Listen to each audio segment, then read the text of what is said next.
Hello, everyone. Good evening, good afternoon. I'm going to ask if you can, just especially if you're on the ends, can you just kind of move in and make it easy for other people who are coming in to come up and sit beside you, please?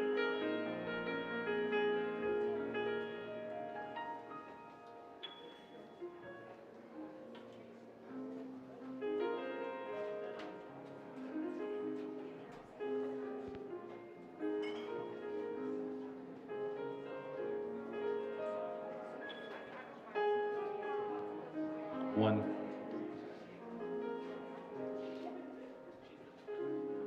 Good afternoon, everyone. How does everyone feel?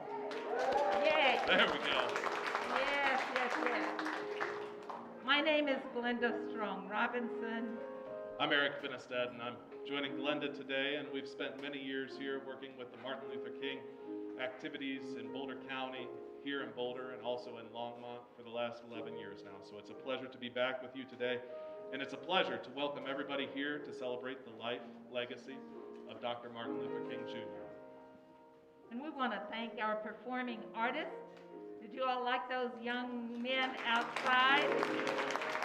They are around the state award-winning jazz musicians from Silver Creek High School, where the boss, the principal, is my friend Eric Finnestad. And so thank you they're called the DK Experience, featuring the Silver Creek High School students Dave Pritchard and Keller Fritz, Simon Von Hetten, and Ben Hagen. Just may I just share a couple of things about these young men is that they're also living Dr. King's dream. You know, both Keller and David are members of the Silver Creek Leadership Academy, and they have projects that are extending service into our community. David, the saxophonist, serves as a liaison to provide improvisational jazz techniques to all of our middle school kids, the district-wide, and then Keller works with a school in Kumari, Nepal to provide support to them, and the teachers have gone without pay throughout the pandemic, and he's raised thousands of dollars to support them and provide them a salary in part in doing this. So not only are they wonderful musicians, they're wonderful people too.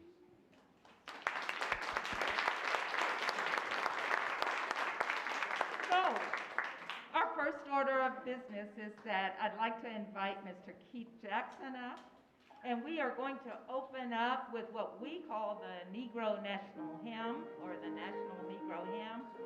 And I want everybody who has a book to turn to page 5. You will find the words in there, and they're powerful words written by James Weldon Johnson, set to the music of his brother Rosamond Johnson. And we're going to sing Lift Every Voice and Sing, all 3 verses and the choruses.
We'd like to welcome a few guests to come up at this time. And again, we have a few more guests that are joining us here. If you could make some room for our guests that are joining us. We have some room on the edges up here on this side. If you're coming in, please come on in.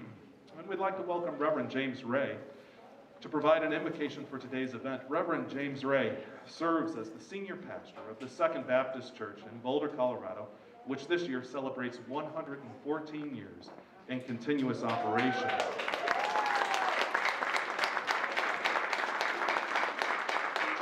Reverend Ray will then be followed with welcoming our current City Council member and former Mayor Pro Tem, Junie Joseph, to provide us with words and a welcome representing the City of Boulder. So at this time, please welcome Reverend Ray.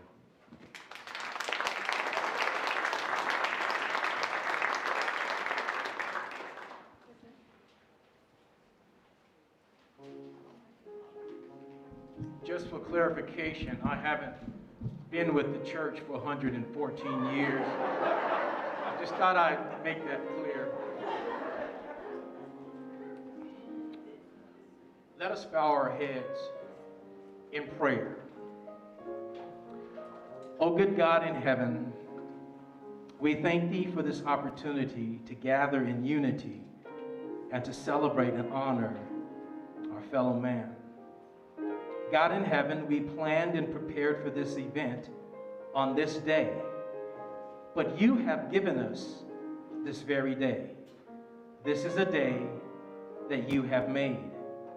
God in heaven, during this time of honoring and celebration, we will hear music from instruments formed from the raw materials You created and so graciously allow us to discover and use. There will be singing from gifted voices You have so graciously provided so that our hearts can be encouraged, calmed, inspired, and made joyous. There will be dancing by bodies You breathe life into, Your creation work, bodies that will move freely by the strength that You give. Some will share poetry from their creative intellectual capacities, telling stories that have been swept up into Your grand love narrative of redemption. We will honor each other, a grace that You have given us and lovingly command us to do upon seeing Your good works performed through frail vessels filled with Your strength, love, and joy. A daughter will speak concerning the works of her earthly father, one who You gave a gifted eye to capture truth through photos. God in heaven, even in the context of a lingering pandemic, we will exchange smiles beneath masks, laughter, memories, reflections on the past, hope for a brighter future, inspiration to continue serving You and our fellow man with love and purpose. God in heaven, we recognize that all the good things we look forward to this evening are possible because of You. May we sense Your presence, Your power, and Your purpose. Truly, we are grateful to You for blessing us to be here with one another. It is in our gratitude that we give You all the glory, and it is in the precious, priceless, powerful, prevailing, preeminent name of Jesus Christ of Nazareth that Your people and this pastor prays. Amen.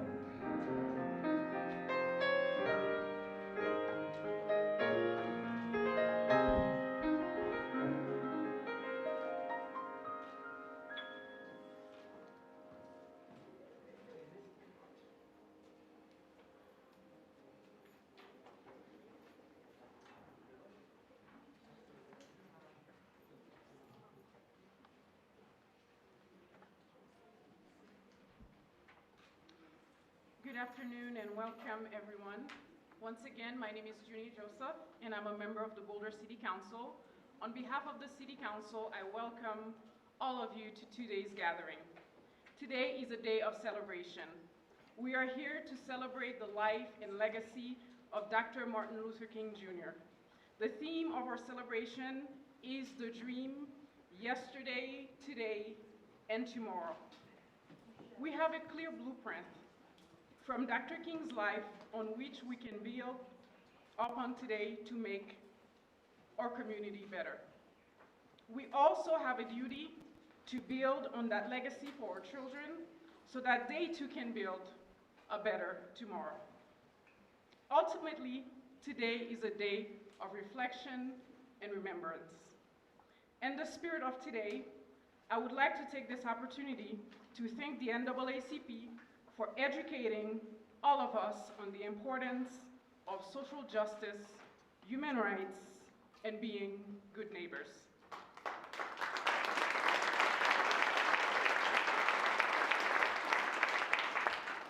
Also, I would like to note that the City of Boulder is deeply committed to racial and social justice and are grateful for the work of the NAACP and its partnership with the city. The City Council will be reading a declaration for Black History Month during its general meeting in February, as it has done in the past. Now, I also want to take this opportunity to acknowledge all our elected officials in the room. First and foremost is our newly elected Boulder Mayor, my friend and ally, Erin Brackett. Please stand up.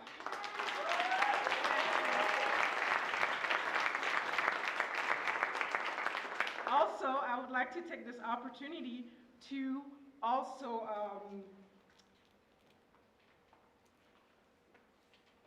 to recognize and acknowledge the other leaders from Boulder County or from anywhere else in the state. Please stand up if you are an elected official from either Boulder County or the state of Colorado.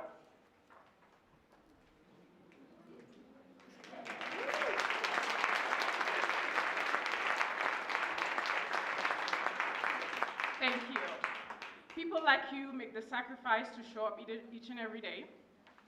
You embody Dr. King's principle, which is everybody can be great because everybody can serve. Thank you for your service and thank you for being here. And thanks to all of you who showed up here today to be part of this great celebration. You are an integral part of this process, and your job today is to be inspired and to take what you've learned here back to your community and neighborhoods. Thank you for not just being a witness, but also for contributing to the legacy of Dr. King. Once again, from the City of Boulder, welcome.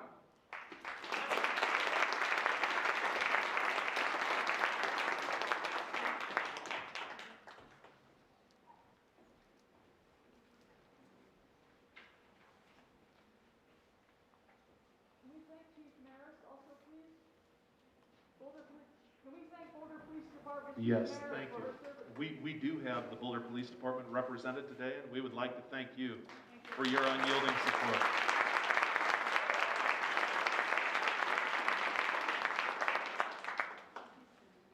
This is a once-in-a-lifetime experience. To view the Withers collection of Memphis, Tennessee, the Withers Museum and Gallery exhibition, folks, right here in Boulder, Colorado for 6 weeks. That has never before been seen in Colorado. And so true to Dr. Withers' motto, pictures really do tell the story. So I want you to sit back, relax, and you are in for a treat this afternoon as we focus on our 5 pillars, which actually Pastor Ray gave those to us. They are celebration, tribute, education, solidarity, and service. And you hopefully will see every one of those in our display this afternoon. This represents Dr. King's dream as we focus on and talk about our theme, yesterday, today, and tomorrow.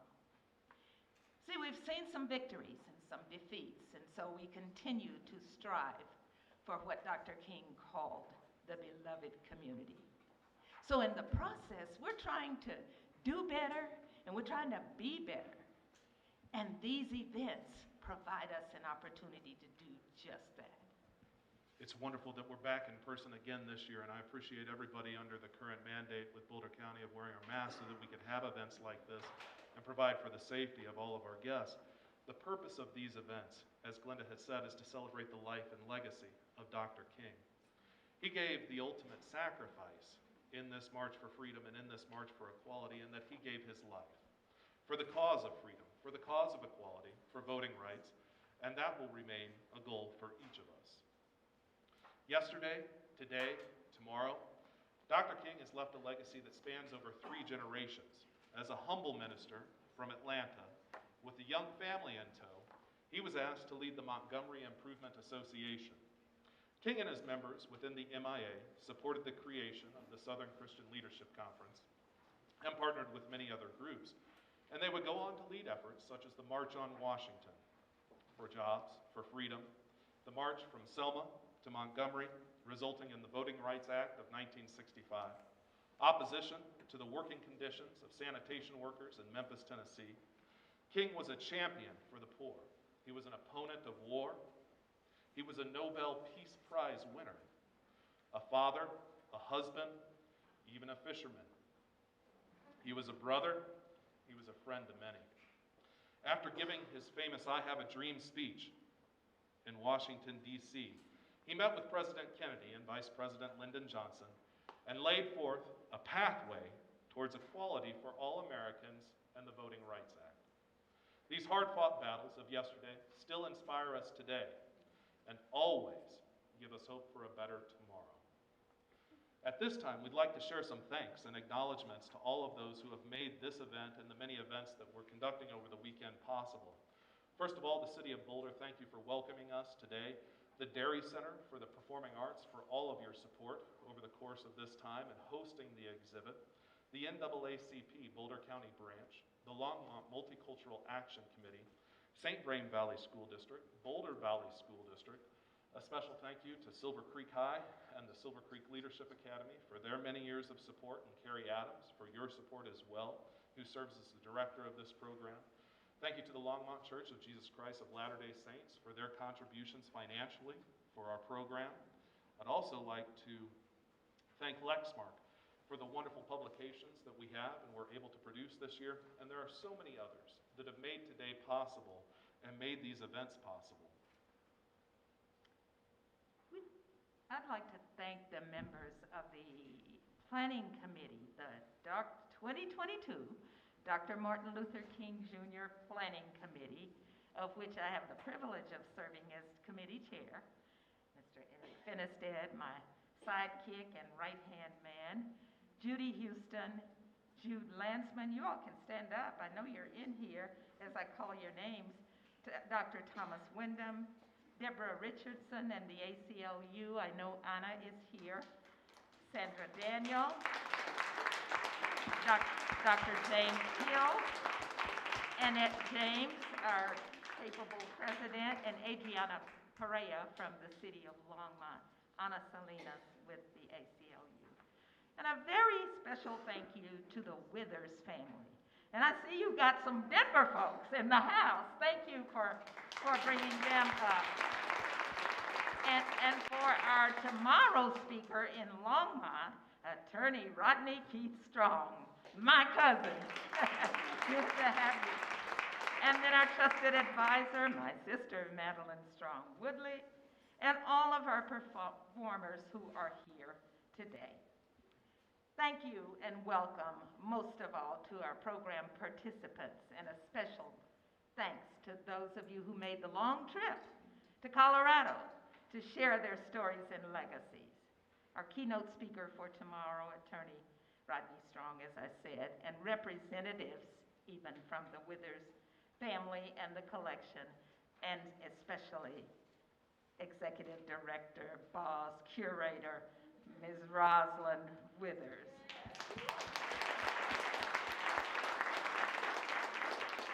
We'd also like to welcome our guests joining us from the Ron Settles Memorial Foundation from Los Angeles. Thank you for joining us and making the long trip to Colorado here. I'd like to welcome all of you and thank you for being here today and for the generous donations that you provided both to the Dairy Center and also to these programming and to this event. If you'd still like to make a donation, there are opportunities to donate to the collection. You may also do so by going to the NAACP Boulder County Branch website and making a donation by earmarking this for the Martin Luther King Jr. celebration, which is being held throughout Boulder County over the course of this weekend. And we'd also invite you tomorrow to Silver Creek High School at 10 a.m. We'll begin with music, and we have several wonderful speakers, slideshows, recognitions to celebrate that life and legacy of Dr. King. Now, throughout the civil rights movement, music played a critical role in promoting the message of equality and also the interminable spirit that endured throughout this time. Examples of that are students who were playing today were playing portions of music that were created by Black American composers, which each had significant influence within the civil rights movement. The music of this time period told a story that harkens back to early field hollers in American history, the call and response technique, which was used at the time, also giving way to the early published spirituals in the early 1900s, celebrating African American and Negro culture.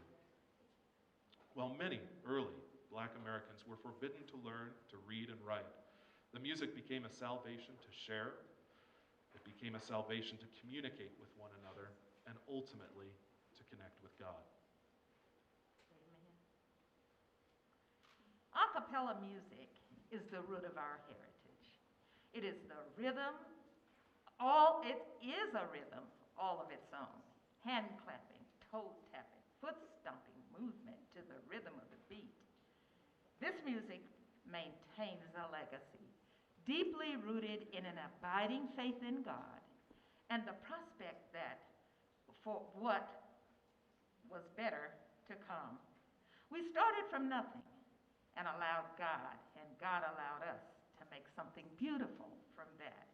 And so we share with you today our 2022 a cappella singers who are presenting a musical tribute to freedom songs, but more importantly, Negro spirituals that transcend yesterday, today, and tomorrow.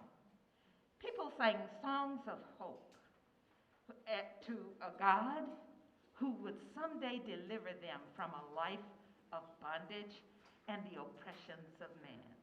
And so today, as they're coming forward, we are dedicating today's performance to our beloved choir member, Tracy Busby, who rehearsed with us all the way through up until 2 weeks ago. She generously gave of her talents to this program, and in years past. She passed away at least about 3 weeks ago, and whose spirit will remain with us today and even forever. Thank you. So, and now the 2022 a cappella singers.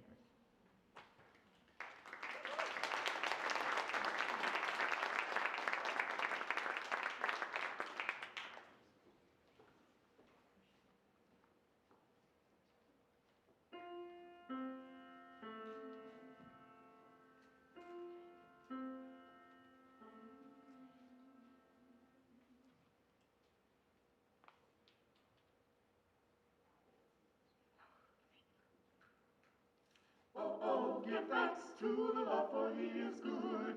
Oh, oh, give thanks to the Lord, for he is good. His mercy endureth forever and ever. Oh, oh, give thanks to the Lord, for he is good. Oh, oh, give thanks to the Lord, for he is good. Oh, oh, give thanks to the Lord, for he is good. His mercy endureth forever and ever. Oh, oh, give thanks to the Lord, for he is good. And now we sing. Hallelujah. Oh, give thanks. Hallelujah. Oh, give thanks. Hallelujah. Oh, give thanks to the Lord, for he is good. And now we sing. Hallelujah. Oh, give thanks. Hallelujah. Oh, give thanks. Hallelujah. Oh, give thanks to the Lord, for he is good. Oh, oh, give thanks to the Lord, for he is good.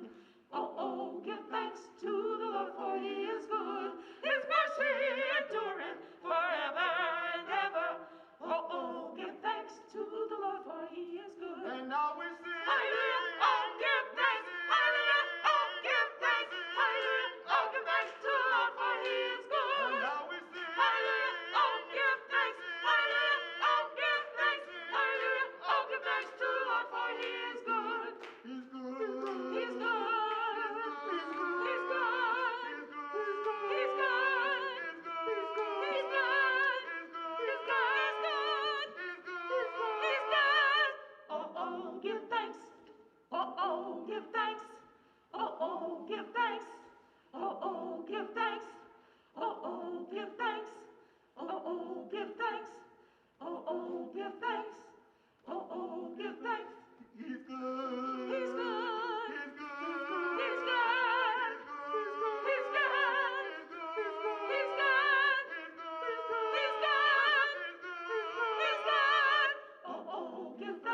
done with the troubles of the world, troubles of the world, troubles of the world.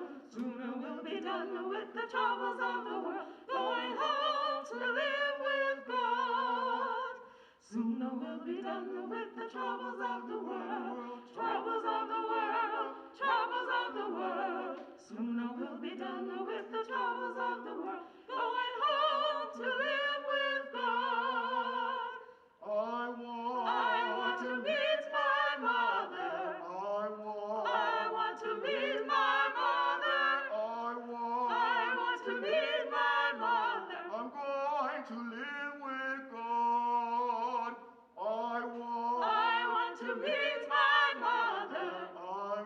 I want to meet my mother. I want to meet my mother. I'm going to live with God. Sooner we'll be done with the troubles of the world, troubles of the world, troubles of the world. Sooner we'll be done with the troubles of the world, going home to live with God. Sooner we'll be done with the troubles of the world, troubles of the world, troubles of the world. Sooner we'll be done with the troubles of the world, going home to live with God. No more weeping and wailing, no more weeping and wailing, no more weeping and wailing. I'm going to live with God.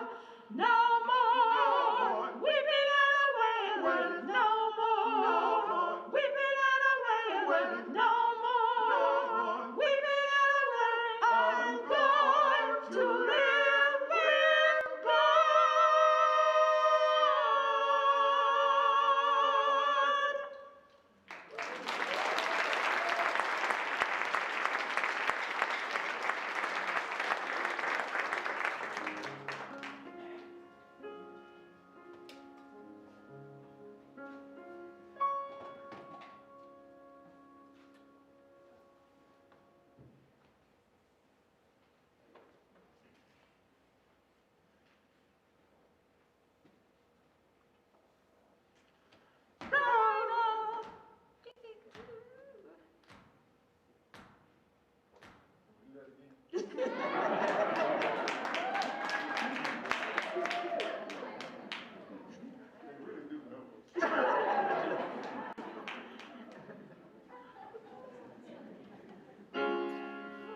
Once again, the MLK 2022 a cappella singers. Ladies and gentlemen, please give it up for them. Just what a wonderful job.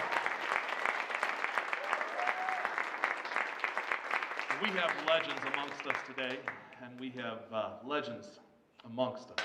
And I share with you a brief story.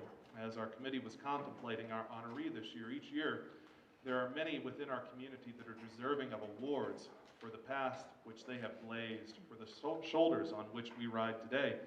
And we had to choose from many, and frankly, the answer was staring us right in the face. And as I began to, get to know this gentleman a little bit more, I told the committee that Dr. Wyndham needed to be recognized. That Dr. Wyndham is amongst us today, and he's here. And he's right here in the front row, and I want to share with you, to which, I suggested, Dr. Wyndham, I think you have a story to share that is worth every one of us knowing.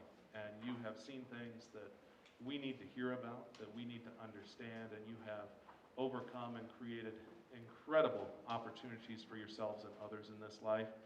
And to which he very kindly said, "Oh, great, thanks, Eric. So you're making me yesterday in this program?" And I said, no, come on. I said, Dr. Wyndham, I want you to know sincerely that I'm here today to say that not only are you yesterday, but you have contributed to a better future for so many people in our community, in our country, and in this world. And on behalf of the committee organizing and sponsoring the Martin Luther King celebration, we're here to celebrate you today as well, and your contributions to building a better community, to building a better country, and to building this world. Dr. Wyndham, it's been a pleasure to get to know you, and for all of you today, we get to celebrate him and learn a little bit about our friend, Dr. Thomas Wyndham.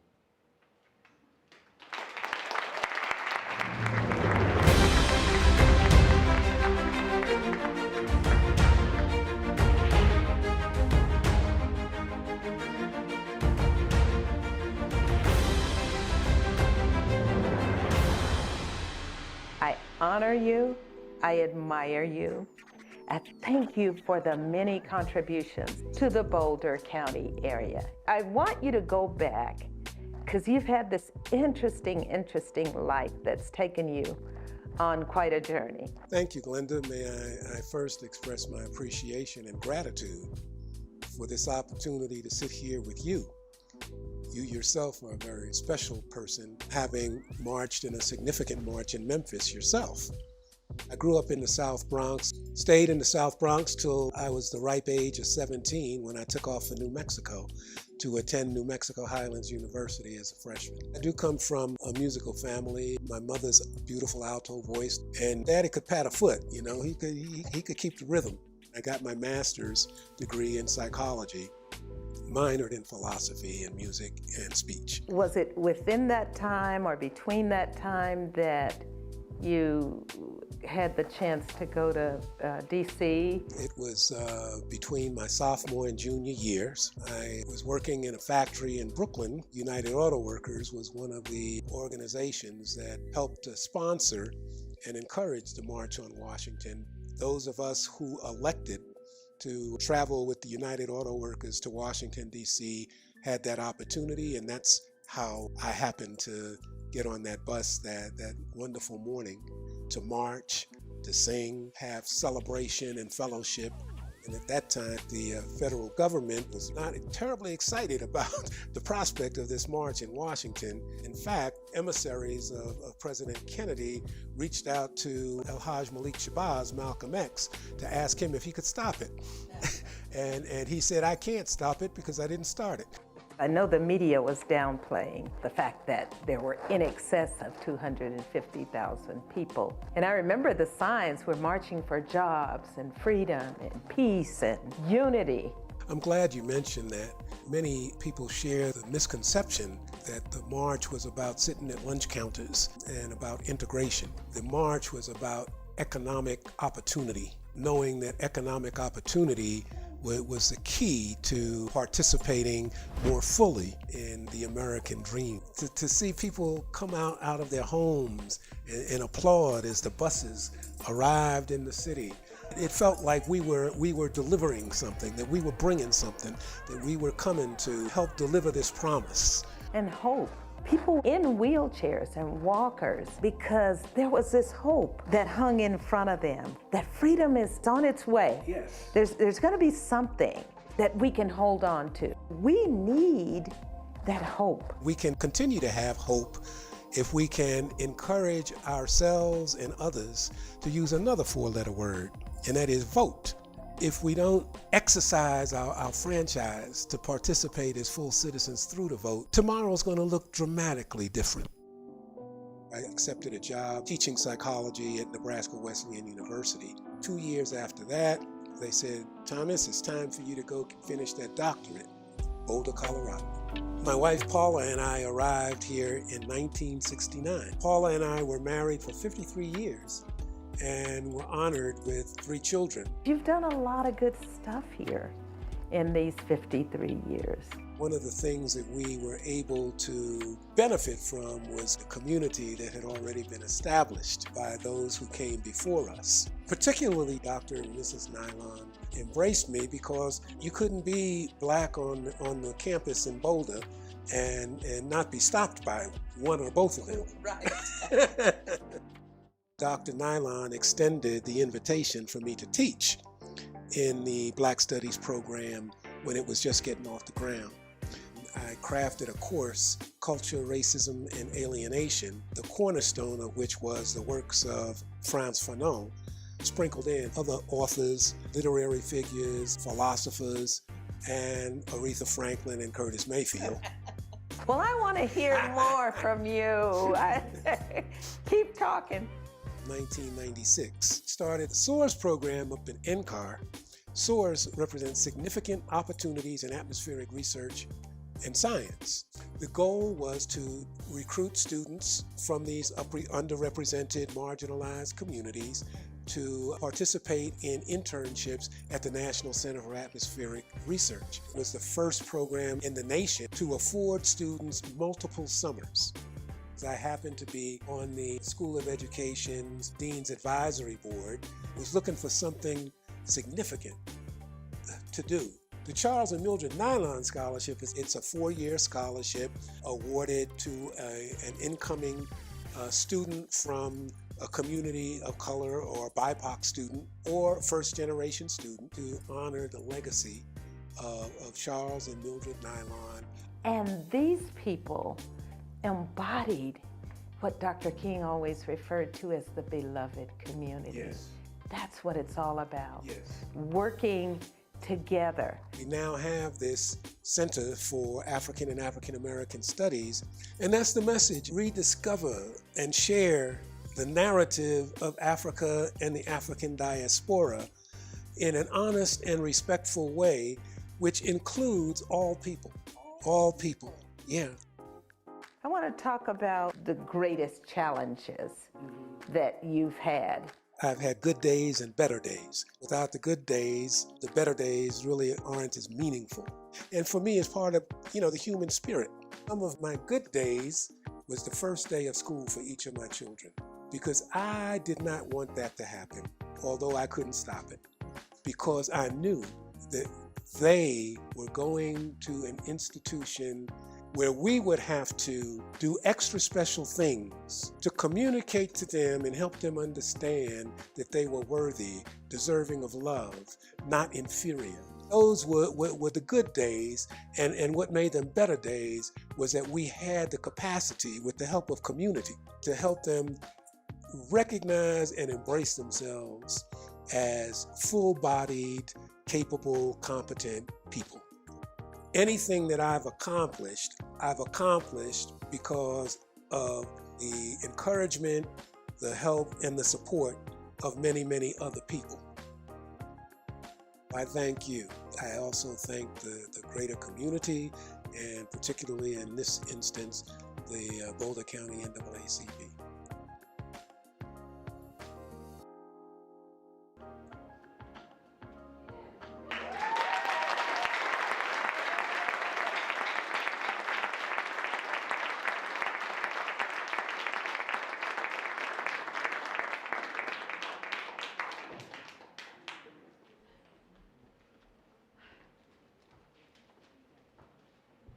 Dr. Thomas, L. Wyndham, it's my honor to present to you the 2022 Boulder County Dr. Martin Luther King Jr. Planning Committee Lifetime Achievement Award.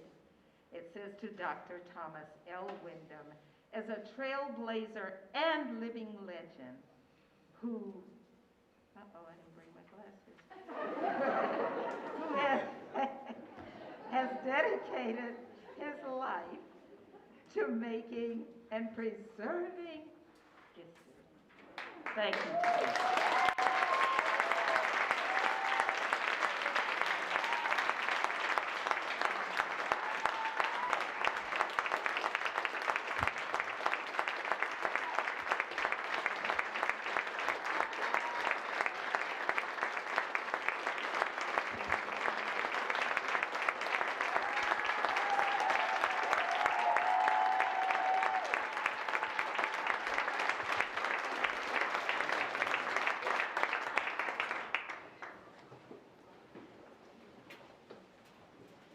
We'd like to welcome Constance Harris and Nyasha James Davis, two pure professionals. Together they represent today and tomorrow. Their artistic talents have brought them to the biggest stages nationwide. And while Constance is a contributing lecturer to the University of Colorado Boulder and renowned dancer, you'll find Nyasha representing Nike, Jordan, and dancing alongside top 10 recording artists. Please welcome Constance and Nyasha as they share their dance interpretation pathway.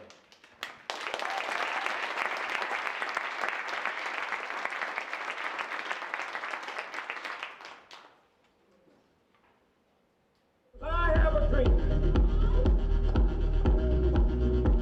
My four little children one day live in a nation where they will not be judged by the color of their skin, but by the content of their character. I have a dream today.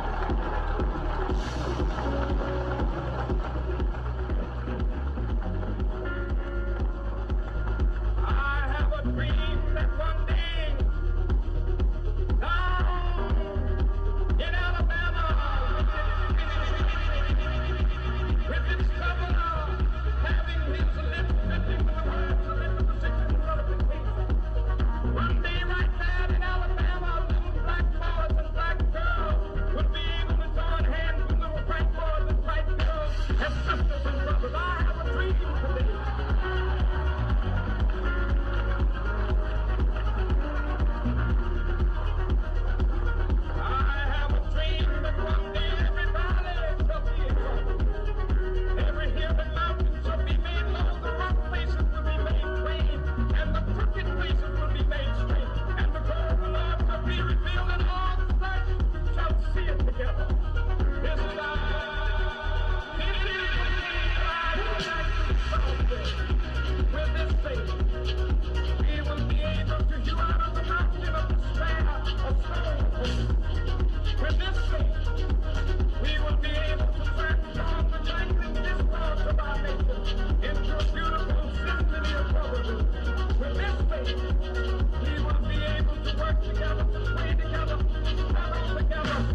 Memphis City.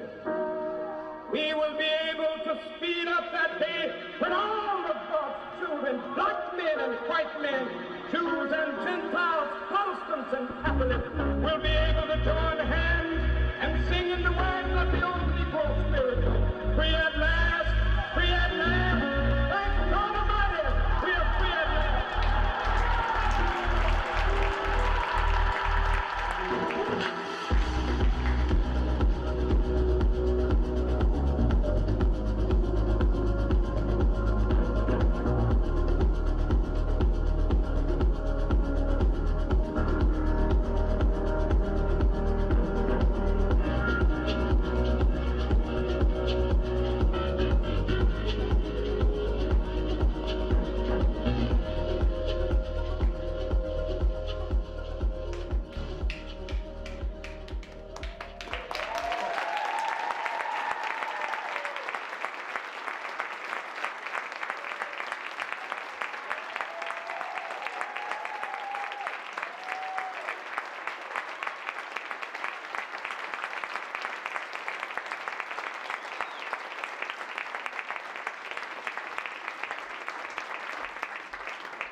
How about that?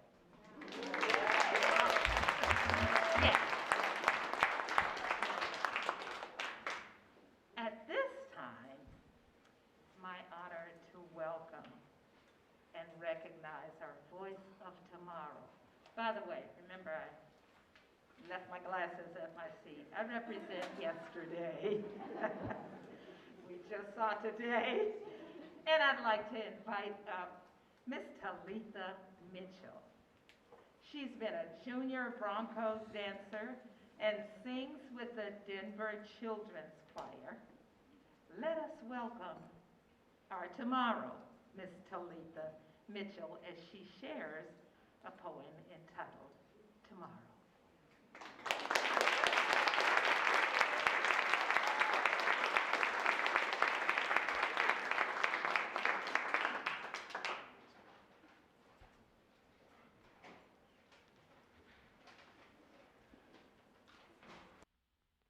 My name is Tomorrow. Today I stand in the power of the present, holding on to the reins of the past, connecting us to a bright tomorrow. I stand to grab a hold of the torch that bears Dr. King's dream, a dream that allows me to stand in proxy to represent all those in my generation, all those in my age group who represent tomorrow. I stand to remind us that as we look back down through the annals of time, we must be grateful. We must remain to maintain the attitude of gratitude. We must always remember to say, thank you. Thank you, Dr. King, for your amazing dream. Thank you to all our ancestors on whose shoulders we humbly stand. Thank you for the sacrifices you made for my generation and the generations to come. Thank you for teaching us nonviolence as an unprecedented way to win. Thank you for teaching us the power of faith and how to pray and persevere through all of life's adversities. Thank you for weathering the storms of the past that sustain us even to this day. Thank you for blazing trails and opening new doors of opportunity. Thank you for reminding us that though there may be difficult days ahead, troubles like we've never seen or known before, we have a purpose, we have a hope, we have a great expectation for peace in our nation. I stand as a reflection of today, holding on to the wisdom of yesterday, giving us hope against all odds for a brighter tomorrow. Written by Mrs. Juanita Strong Matthews, from her Messages from the Heart collection of Long Beach, California. Thank you.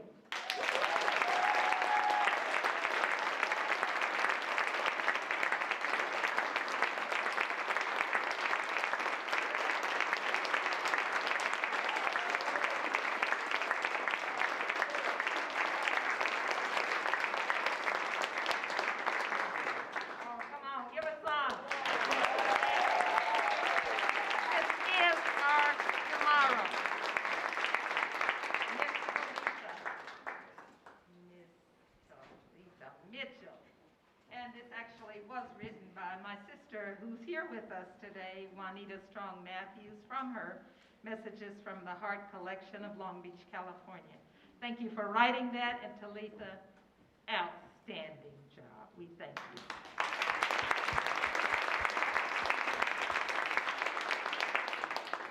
Well, over the course of the past 11 years, I've had the privilege of sharing and producing and promoting the events celebrating Dr. Martin Luther King Jr. here in Boulder County. And through this time, I've come to know Madeline, as she has provided musical direction, artistic direction, and has supported the roles of videographer at times, community liaison to our community members. She secured funding, performing artists, resources, and support to make this program come to life every single year. And at this time, we welcome Madeline Strong Woodley, who will be providing introduction to Ms. Rosalind Winters.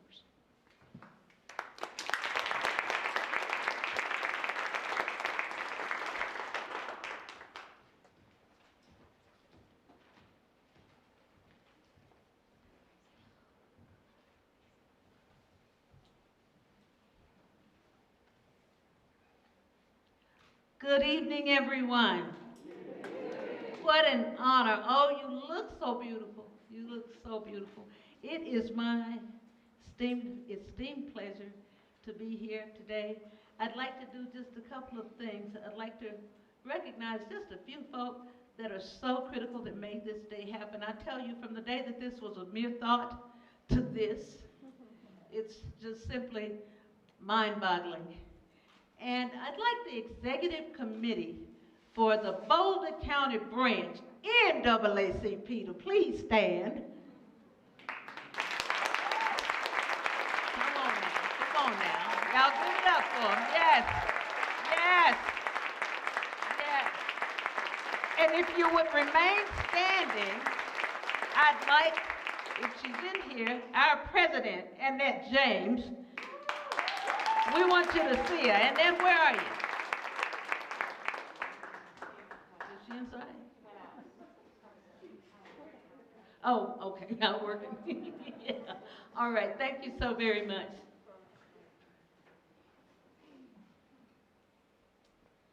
You know, I would like you to join me on page, I have my table of contents all the way down here, on page 1. If you could turn there. Now, we all can read, so I'm going to let you do that in terms of knowing who she is. Is that Annette? All right. Come to the light. Come to the light. Our president, Annette James.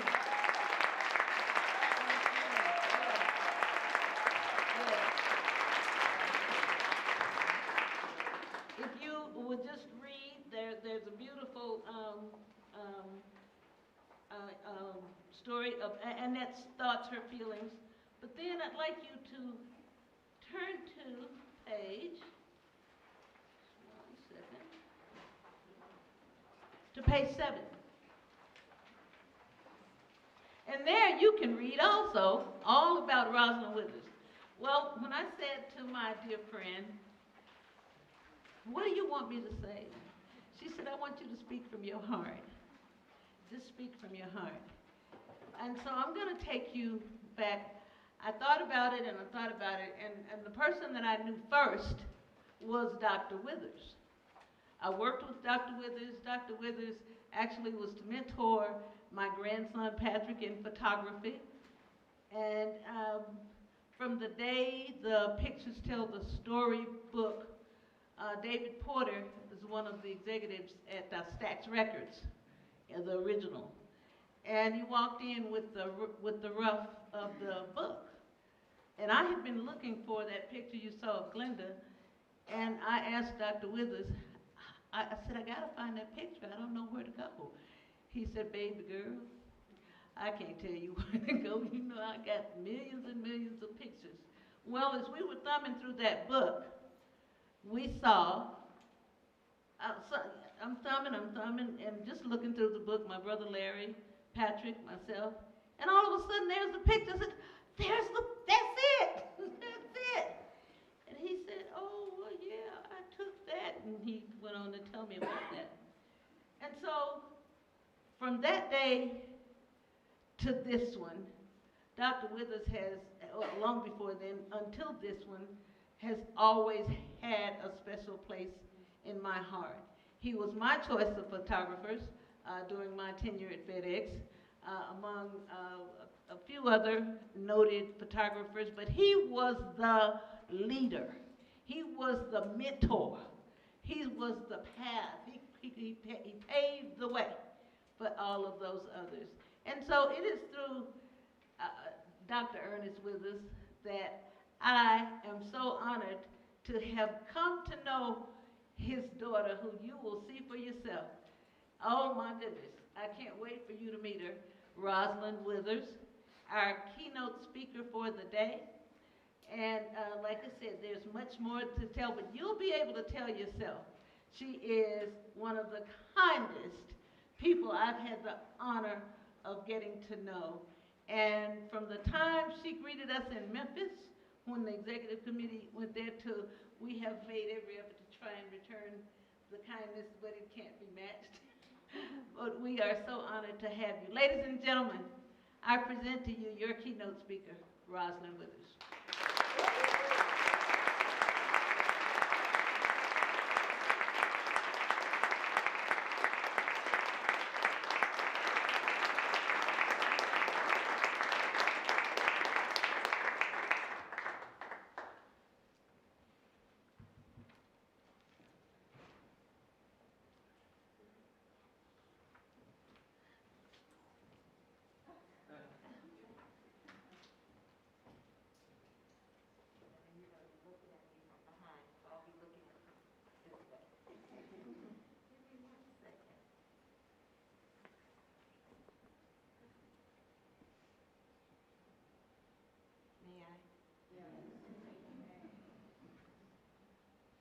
Well, welcome to the Withers Collection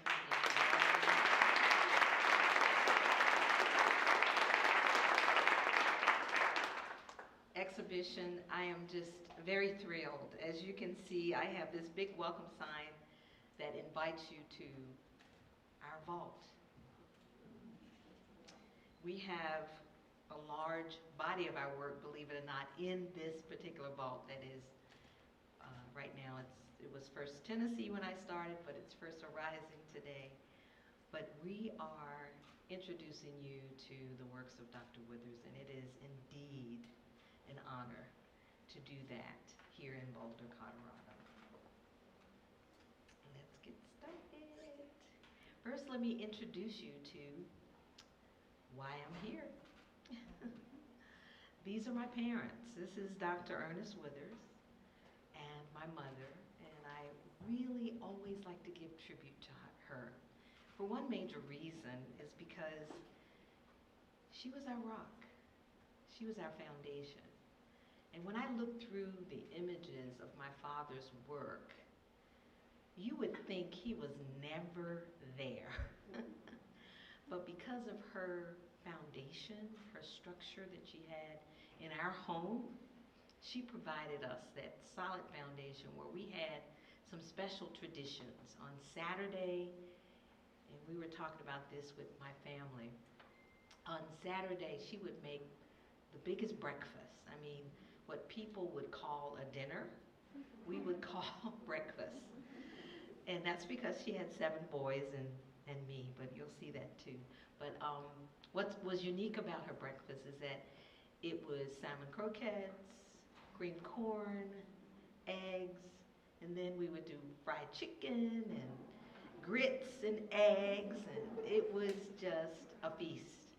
And a lot of Memphis and Memphis greats knew that, and they would stop and visit on Saturday morning because they knew that Ernest Withers would not be with them, he would be with us. So I thank Dorothy for that. That's my mom.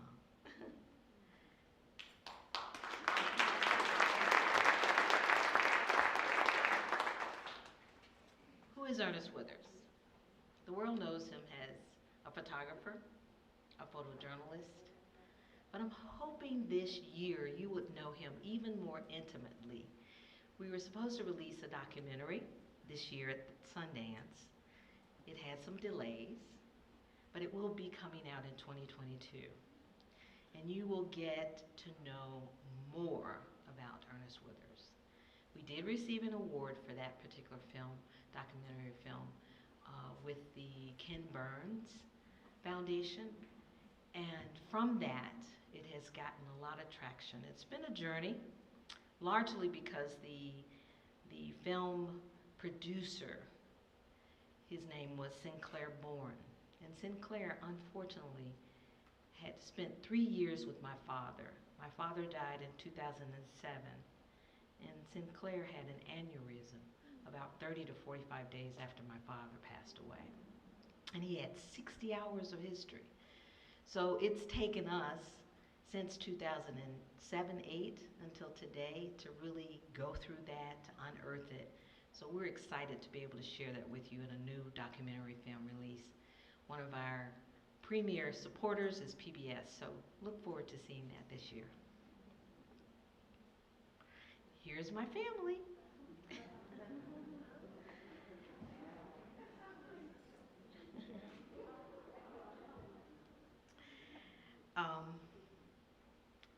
Seven boys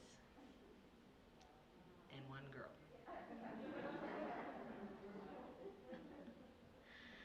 Now at the bottom you'll see actually 6 brothers, because in 1974 I had a brother that passed away. He was in a car accident, was in a coma for 2 years, and so he's missing in the bottom. But when I'm talking about family, I want to take a minute and I'd like for you to welcome my Denver family. Can my family please stand?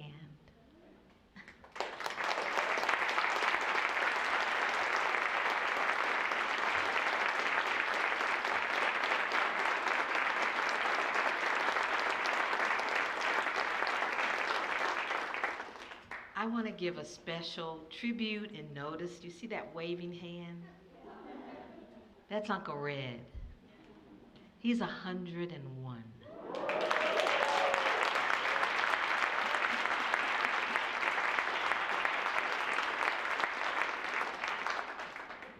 I say he is so spry, but more than that, he's a legacy carrier himself. Now I'm going to teach you a little bit about your history here. In Colorado lies 3 survivors, not in Colorado, but there are 3 survivors of the Tulsa Massacre. Uncle Red is one of them.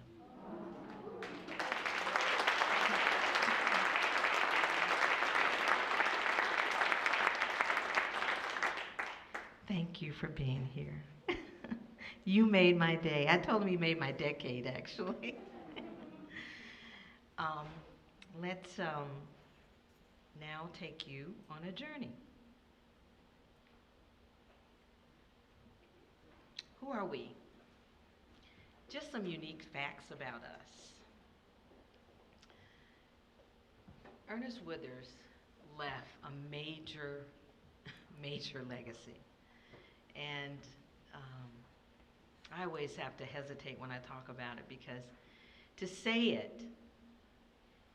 it sometimes doesn't hit. But I want to say thank you to the Boulder community, because they were able to see what I'm about to say. We have an archive that houses 1.8 million images of our history, American history.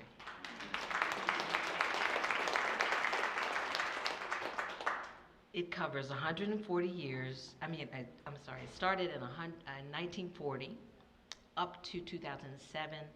And literally, Daddy, he took pictures up until he went to the hospital. Even the day he had a stroke, we have pictures of that day. He always carried multiple cameras. And that's 60 years of history. Now, we've been able to estimate 1.8 million. Now, we have him recording and speaking, and someone asked him, how many do you have? And he says, no, they asked, let me correct that. They asked him, what was your favorite image? And he says, how do I know? I have 5 million images. Just look at them all and I'll tell you my story behind them. And that's the way he was. He was able to really share his history with others. And we're going to share a lot of that history with you today.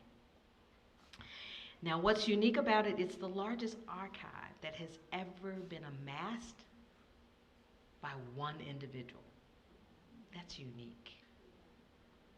He is equivalent to multiple newspapers, institutions, and just groups that are combined, but he himself cataloged. How did he do that? What makes him unique is, as a photojournalist, he carried multiple cameras.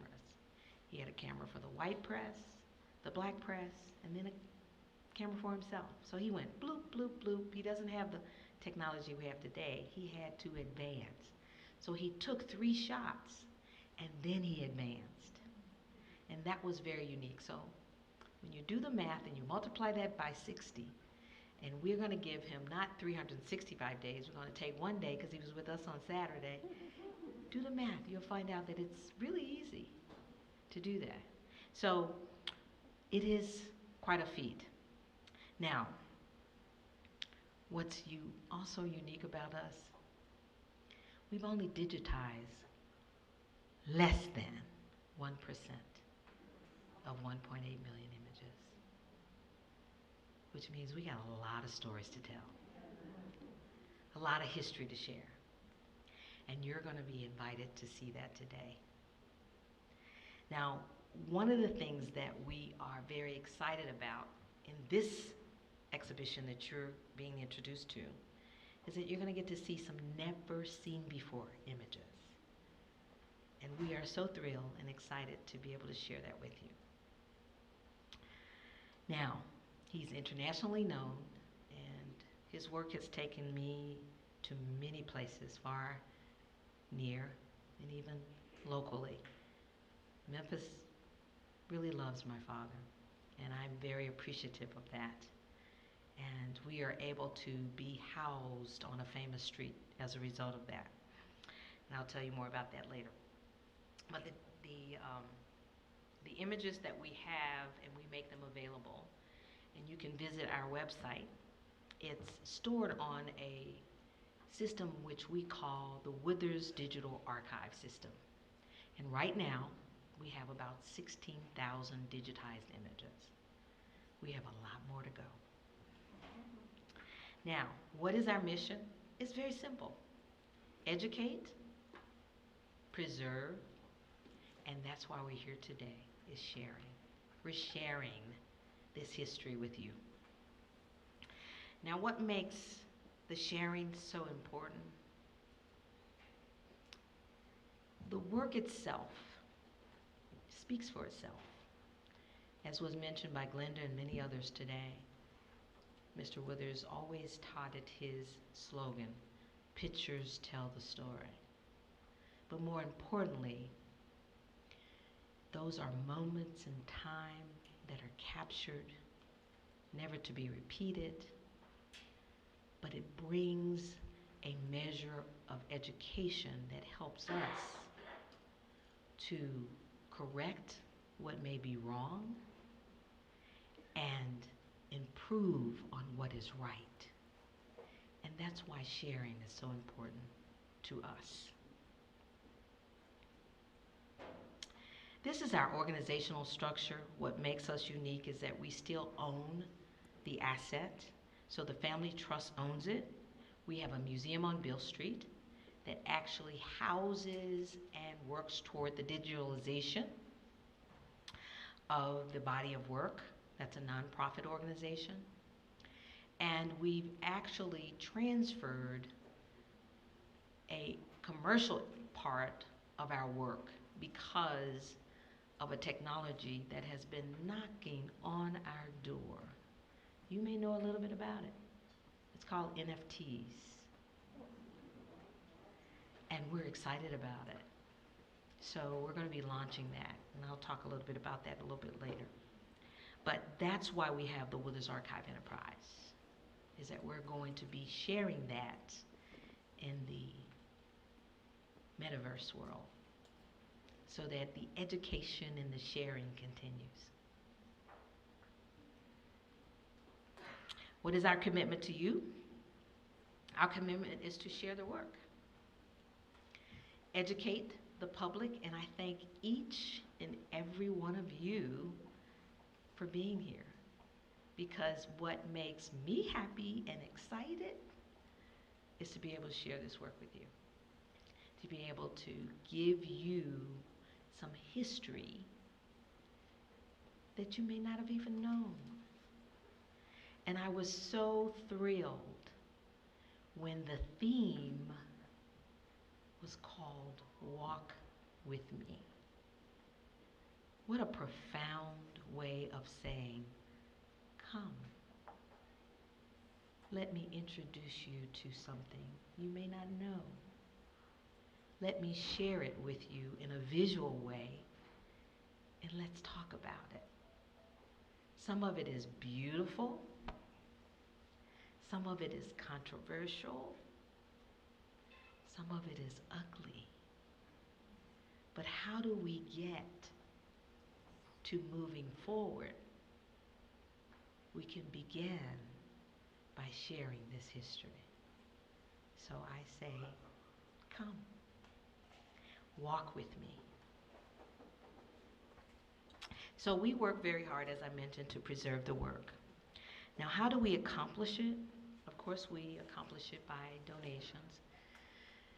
To give you a feed, and I'll let you do the math, but we have 1.8 million images. We've digitized about 14,000 at one time, and that was the Civil Rights Collection. But we found later that there was more that we still need to go back and do.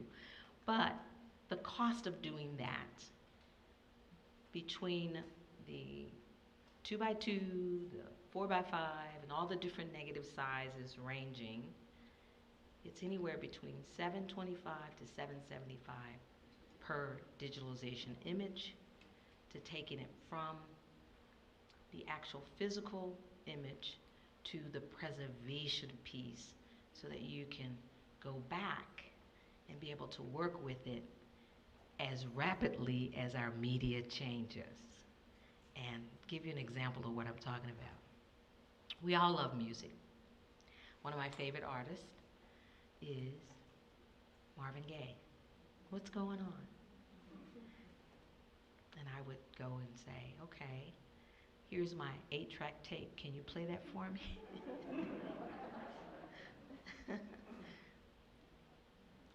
That's why we have to preserve it.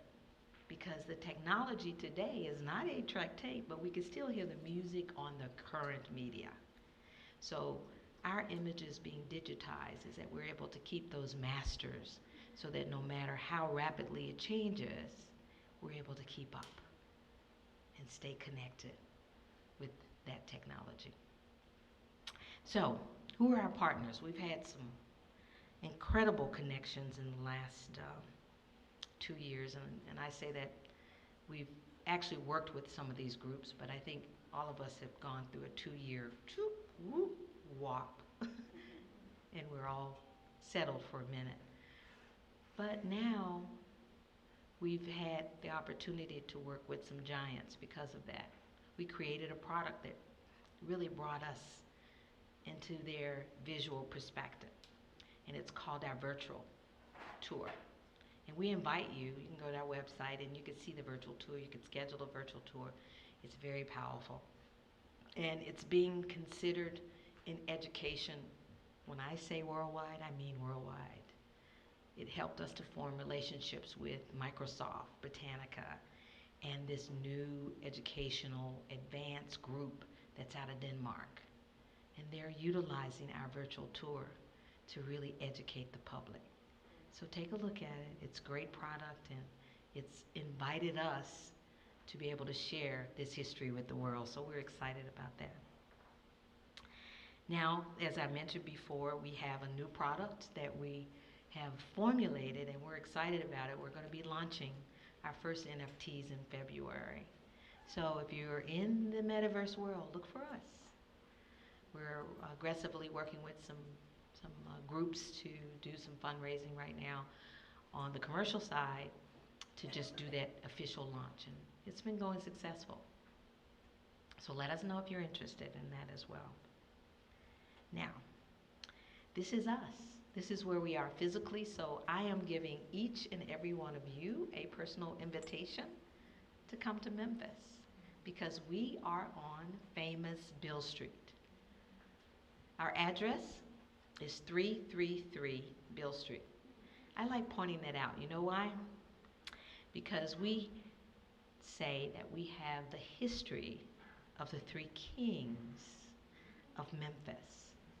The king of rock and roll, Elvis Presley, right? MLK, Martin Luther King, and B.B. King. So if you're ever in Memphis and you can't remember the address, just think of 333 and come visit me. Okay? This is what we look like on the inside, and this is our front. We're also affiliated with a new film that's been in the works. It's called 68 I Am a Man. It's telling the sanitation story. We're working with some studios. I can't really get into it very much, but it will bring to life that sanitation story. That wonderful photograph that Glenda is standing out there representing Boulder. Also homegrown Memphis, I always say that. But that is a piece of the history that people don't know. They see the image, but they don't know the history. So that feature film is soon to be coming out. We'll share that with you too. Now, how did we get here? Madeline, I thought you were going to go into that a little bit more, but I'm going to tag along with you and kind of tell you about how it got started. Well, Madeline and her daughter came to visit. Now, I must back up and say that the Withers and the Strong family, and I love that name, Strong, right? That's a beautiful name, because that's what we have to be when we are carrying a legacy. And the Strong family has a huge legacy of Memphis. And because of that, what's beautiful about that, that's what connected Madeline to come visit. And Donna and her were touring, and we went through and shared the exhibit and the museum features. And then I said, well, you know what, why don't you and Donna come visit the archive? And I said it's 1.8 million, but like I said, you don't really get it until you see it. When Madeline got into the archive, she says, oh, I need to sit down. Give me a seat. And you know the first thing she did? She called Annette. And she said, you are not going to believe what is in this archive. And that was the beginning. And from that beginning, that's why we're here today. So Madeline, I want to say thank you so much. And of course, Annette, neither of them are here, are they? I'm saying thank you and I can't see them. Oh, there you are. I truly want to say thank you, because this was a seed that you planted. And we're able to share this history with Boulder, and I thank you for that.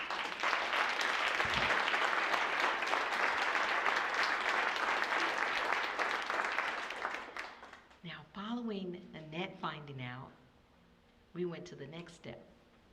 The committee came, and we were so excited because, of course, the treasure that's there is the history of Glenda and others and other history that we just want to be able to share. And as I say, walk with me. So I want to thank, of course, Madeline and Annette. Oh my goodness, what a powerhouse. I just love her. She makes it happen. She sees the importance, and her vision is so crisp and clear, and I want to thank her for that. And of course, the committee, I enjoyed meeting everyone. There is so many moments that we shared and just sharing the history. And my team just really enjoyed sharing the work. And while I'm talking about my team, I have to really recognize, of course I didn't bring my team, but I brought my most powerful person with me, and I have to have her stand. Danita, can you stand?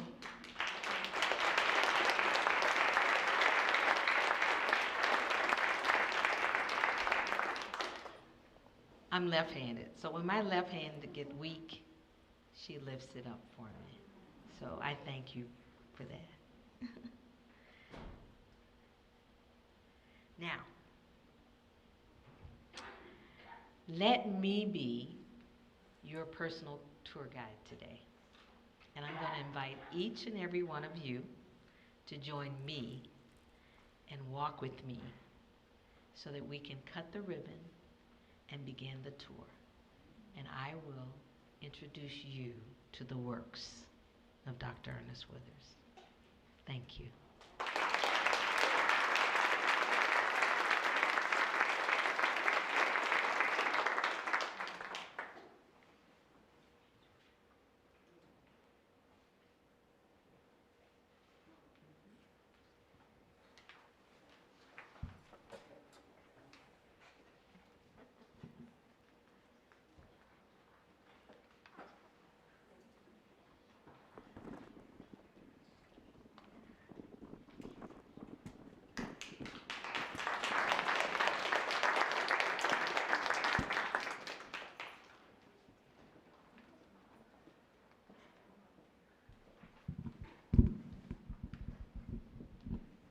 At this time, if we could have the executive committee from the NAACP as well as the MLK events from this weekend. Rosalind is going to lead us out here in a moment. And Glenda, if you'd like to just say a few words as we make this transition, but on behalf of all of us, I would like to say thank you to everyone who's here today to celebrate this monumentous occasion of the exhibit coming to Boulder, Colorado. Glenda, please. Thank you so much for your attention. Thank you for coming. I thank you that you will open your hearts and your minds to what your eyes are about to see. And I want to thank everyone that contributed to the success of this program. As they said, the executive committee and the planning committee and everyone else who was in support. And so in just a minute, do we have our drum rolls? Yes? Oh, yes. All right. When you all hear the drums and get started, I want you to, I think we're exiting this way? No, we're exiting this way? Oh, this way. Okay.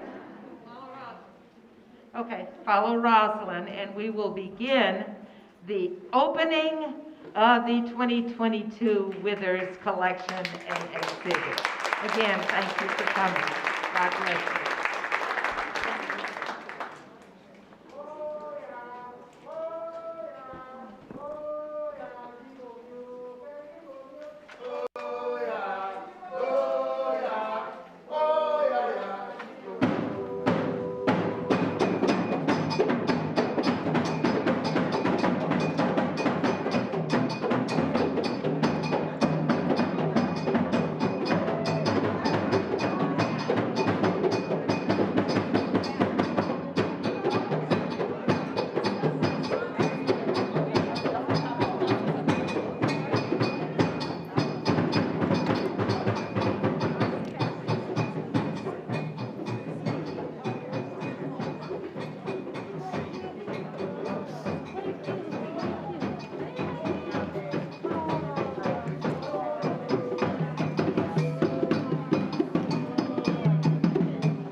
citizens of Boulder County and beyond. Welcome all, Rosalind, Danita, and Rosalind's family members. We welcome you to the official opening of the NAACP Boulder County's presentation of Walk With Me, Black History Month celebration. We have a wonderful abundance of riches this year in 2022 after going 2 years without Freedom Fund. So we have big Freedom Fund celebration for the 6 weeks. My name is Jude Landsman. I am chair of the NAACP Boulder County Freedom Fund and Economic Opportunity Committee. I'm honored to be in that position. The NAACP was founded in 1909 by a diverse group of Black leaders, including Ida B. Wells and W.E.B. Du Bois, elite white abolitionists, and Jews. I'd like to say our current branch is made up of the same feisty combination of Black leaders, people of all genders, whites, Jews, people of color, and from all faiths. We are united by commitment to our mission to eliminate race-based discrimination and promote the equal rights of all persons. This is the requirement for membership, commitment to this vision.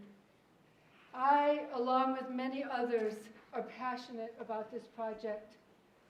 It is a labor of love, this Withers collection coming.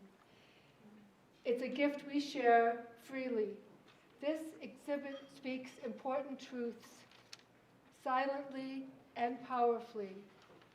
I'd like to make a note that many of these photographs document the struggle for voting rights, for registering to vote, a precious, precious privilege. That privilege is under attack, and so we urge you, we have petitions on both tables about the Freedom to Vote Act and the John Lewis Voting Rights Act. And we encourage you to put your name down and contact information so our legislators can know that we want to protect voting rights, and voter suppression is not something we will stand by and allow lightly. That's right.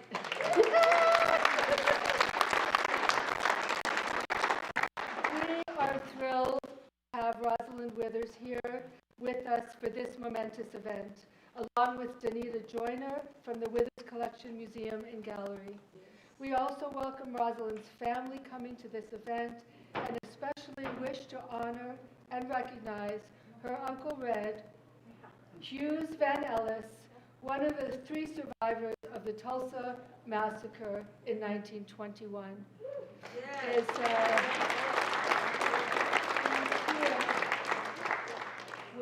We'll look for him. I would like to extend some hearty thank yous to the people and organizations that made this exhibit possible. The Office of Arts and Culture, I don't know if Lauren Click is here or any arts commissioners are here. Yes, we thank you. We thank the Arts Commissioner and the Commission for consistently supporting the community projects that we present to the Office of Arts and Culture. Thank you. We want to honor our Boulder and Longmont City Council members. I know we have Boulder ones. I know Shakita is here. So just wave, raise your hand here. Yes, thank you. Thank you. We are so happy to have supporters in City Council. We want to thank the dairy. Sophie Walker, who is right here, is the lead docent for the dairy.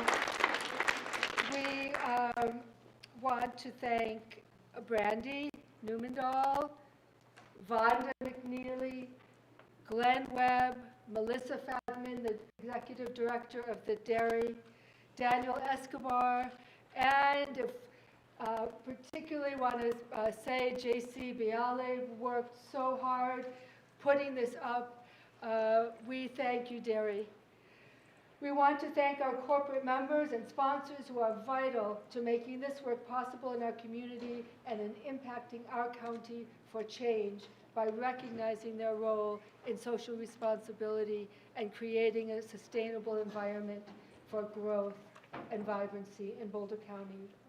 We welcome and thank the press for getting the word out, for finding us valuable, for helping us to be heard. These messages need to be heard. Thank you to our NAACP branch and its dedicated members. I will mention a few. Bruce Borowski and Pat Peterson, who are vital members of the Freedom Fund. Ralph Burns, who is here taking photos and has been helpful in all areas. Ted Davis, who has been super helpful and helped tremendously with the souvenir program. Sandra Daniel, our communications chair, who stepped into the fire and has stepped up, and it's been wonderful. I would like to recognize Gabby, our trustee, I call her a first responder. When you contact the NAACP, it is our secretary, Wave. Okay. I want to make a special thank you, of course, to Madeline Strong Woodley, who was the inspiration for bringing the Women's Collection.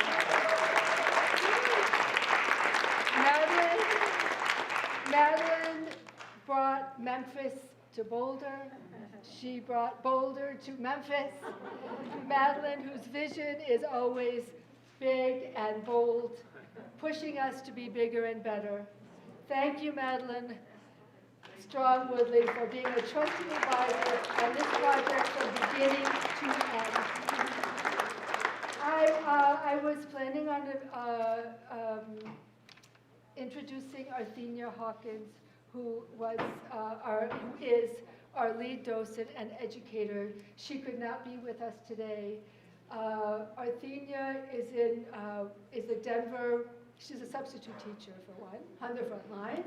She is a docent at the Denver Art Museum. She is dedicated to her field, and she has taken on training our 22 docents from both the Dairy and NAACP volunteers to have increased knowledge of the exhibit, and also for teaching us how to look at the art, how to receive what these images are for us. So if you sign up for a docent tour, you may be lucky to get Arthenia. We miss you. Okay, next, I would like to introduce our president, Annette James. Annette is visionary, bold, and has a unique ability to tell the truth about race and equity with grace and gravitas. She is our inspiration and a dynamic leader. Annette, we love and appreciate you.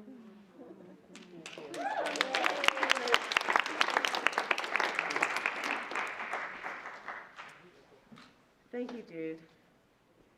So I said to Jude, will you come and chair our Economic Opportunity Committee? She said, yeah, I could do that.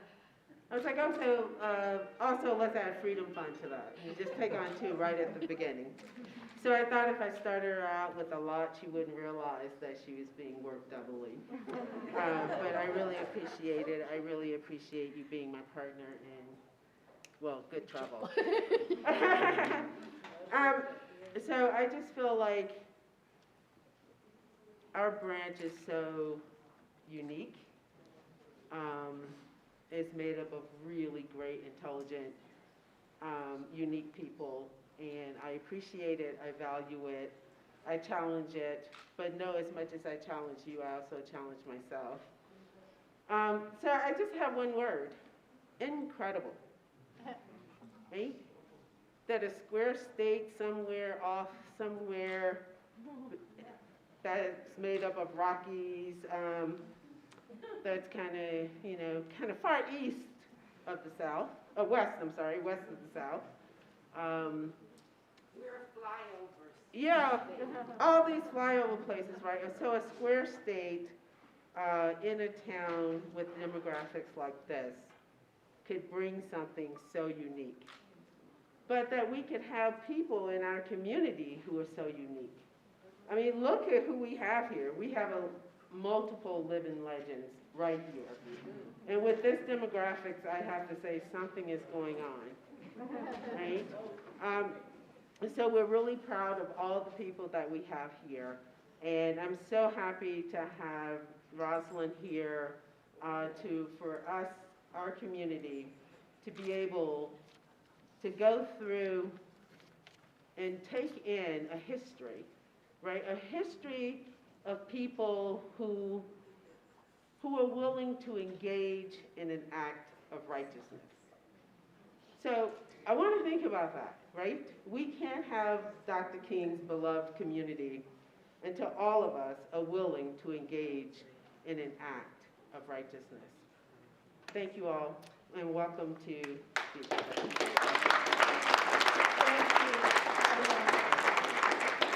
And now, I would like to introduce Rosalind Withers, the only daughter of Ernest Withers with 7 brothers. Rosalind has been a joy to work with. Her knowledge and commitment to preserving her father's legacy and presenting his work all over the globe is precious and vital in keeping the truth of this struggle alive. Some still don't want this history told, revealed, or perpetuated. This documentation serves as a reminder to all of us of the cost, the beauty, and the humanity of those who went before us. The truth and life experience, their truth and life experience guide and inspire us as we move onward in good trouble. We welcome Rosalind Withers to ceremonially cut the ribbon and begin the touring Walk With Me Withers exhibition. You want to say a word?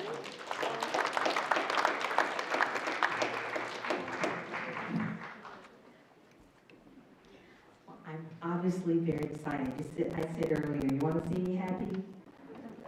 Let's get started. Let's cut the ribbon and let's start on this journey. I will say that once I cut, there's a wall there that I'll talk about, but we're going to start here, and then we're going to work our way around. We're going to go down this hall on the right side, come back, up, through on the left side of the wall. We're going to go through those maple doors into the gallery. And then after we do that gallery thing, we're going to go outside and we're going to end it on a musical note. Okay? That sounds good? Sounds good. All right, let's get started. I'm glad I got this mic to be Ms. Withers? Yeah. I've been asked you to do it from behind so people can see it. Okay. Thank you. Where's Annette? Annette? I can't do this alone. Paging Madam President. Annette, is it Madeline?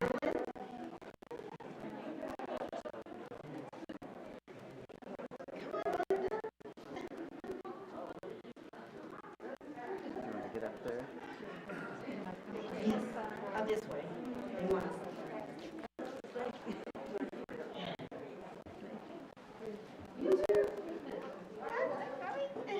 Where is Annette? Here's Annette. Ready to go.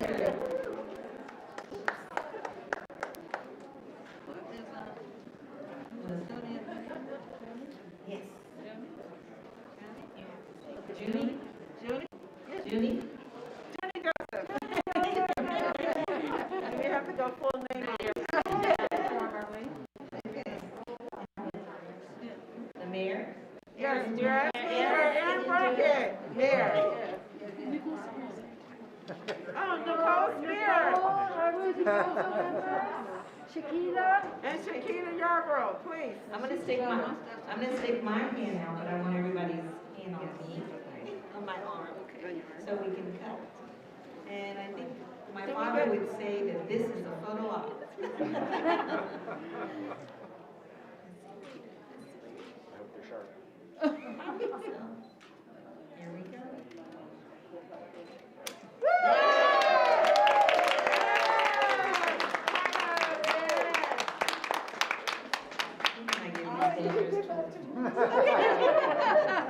All right, we're gonna start on this wall behind me. Come in if so people can see. Fall in, follow in, come on in. Yeah. As I've introduced many of you to Dr. Ernest Withers, but one of the things that I'm very proud of when I go to the archive, I find a little piece of my history too along the way.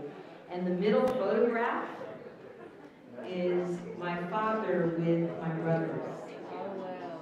And what's very unique about this photograph is that it's in a store that's called Goldstein. And we weren't allowed to be in that store. So that was a very unique photograph. And if you look at the attire of my brothers, it makes me proud to see how they represented going out with their dad to spend a day. And then there's one other thing that's quite important. He's drinking a Coca-Cola. This was in the 50s. This is a tidbit of history you may not know. We weren't allowed to drink Coke. Our drink was RC Coke. So to drink a Coke in a store you're not supposed to be in the 50s, this was a mark of history.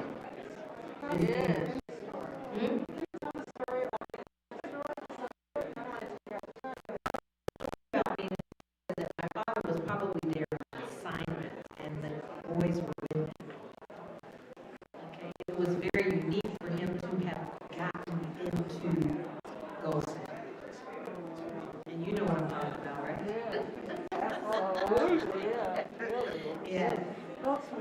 Goldsmith was a department store equivalent to Macy's, Marshall Fields. It was Memphis and Marshall Fields. All right, so I'm going to walk over and we're going to start that walk. You're right behind. I know, I'm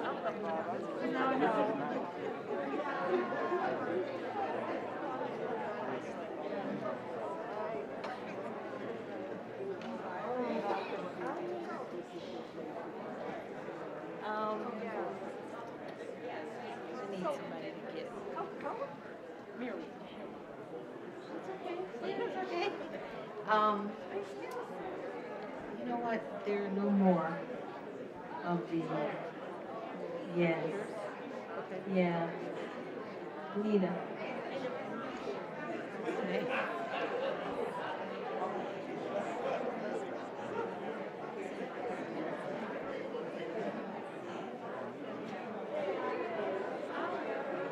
Okay, there are two ways for you to have this. You can do the barcode, you can scan it, and you'll have it on your phone. Okay, and what it is detailed caption information about each of the photographs along with the storyboard. Okay, so, no, it's the white one. But they can do it. So if anyone, please feel free. Yes. Can I show it? Thank you. This is what it looks like in hard copy. Okay? And each of the captions or each of the photographs have a number that associates with the caption and the information. You can download this with the barcode. Okay? So it's interactive for you to have access to it. Thank you. I think mine is here. Okay. Walk with me. All right, this entire section is what is called the sports section. And what's unique about this section is that it is the earliest part of Dad's work. Sports was one of the things that he got into very early on, right after he returned from the military. And actually, Uncle Red and Dad was in the military. I found out in talking to him in Saipan together. Isn't that right, Uncle Red? Saipan, right? In Saipan together. So when he returned from the military, he actually received training there to develop black and white photography. So it was really a wonderful privilege for him to be able to do that, because his interest in photography started when he was in junior high school. His sister had gifted my uncle a Brownie camera, but they were dating, they were boyfriend and girlfriend. And in gifting that, what he asked his sister was, could I have the camera, because Uncle Harvey said, I don't want that, I have no interest in that. And my father overheard that, so he went behind her and she granted him that gift. And in granting him that camera, that was the thing that started him in the interest of photography. But what really gave him that bite was in the 9th grade, he went to a school rally where they had Mava Lewis, Joe Lewis's wife, who was a beautiful woman, and she's equivalent to a Holly Berry. And he was courageous enough to go up to the stage, not on anybody's yearbook staff or anything like that, and take a picture of her. Everyone saw that, and he became the most popular kid at school, because everyone wanted a copy of that photograph. And that was the bite. That was the bite of his beginning of photography. Then later developed into him being trained in the military. He asked his chief commander, he was the driver of the commander, overheard there was a post that was open, and he inquired, took courage as being an African American, and that could have been easily denied of him. He obviously convinced his commander that he could really benefit by having him learn that skill. And as a result of that skill, turned into an entrepreneur experience for my parents, because when he returned, one of the things that he had was a huge savings, because he would actually take a lot of pictures of the soldiers on the water, and he would send in those containers where the film was, rolls of money to my mother. So when she received that, they had enough to open up a studio. He partnered with his brother and opened his first studio. But the love of baseball is what took him out first. And then my mother was involved again, because when they developed the photographs in the bathroom, and I could still kind of smell the chemical of photography in my home, but that development led to my mother assisting him in drying the photographs in the oven. So once it was dried in the oven, then she would count them and then tell him what he had to bring home after selling those photographs. Because he had spoiled her. He had sent her these rolls of money. So anyway, that was the beginning. That was the beginning. So this is the earliest part of his work. And just to name a few, they're my favorites, of course, when we find pictures of Jackie Robinson here, Jackie Robinson here. This is Madcap. These are just what they would call the cards. What do they call the cards? The sports cards, baseball cards. They would come, or he would make their photograph, and they would use the images for their cards. And these are teams. So this is the sports, and this is the earliest part of Dad's work. Now, this section is about the Montgomery bus board cart.